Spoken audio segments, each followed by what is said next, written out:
নিরীহ আওয়ামী লীগ, সাধারণ আওয়ামী লীগকে কোনো হয়রানি করা যাবে না। ভাই এবং বন্ধুরা, যারা কোনো অন্যায় করে নাই, যারা কোনো জুলুম করে নাই, তাদের পাশে আমরা থাকবো ইনশাআল্লাহ।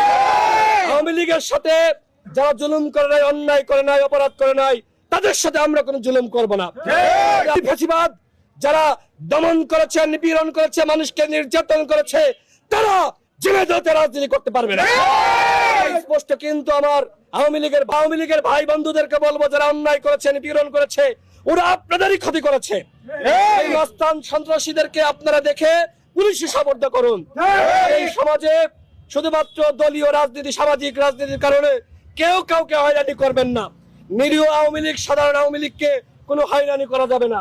আমাদের স্পষ্ট কথা, এই সমাজে শান্তি প্রতিষ্ঠা করতে হবে, এই সমাজে নিরাপত্তা প্রতিষ্ঠা করতে হবে, এই সমাজে মানুষের অধিকার এবং মর্যাদা প্রতিষ্ঠা করতে হবে।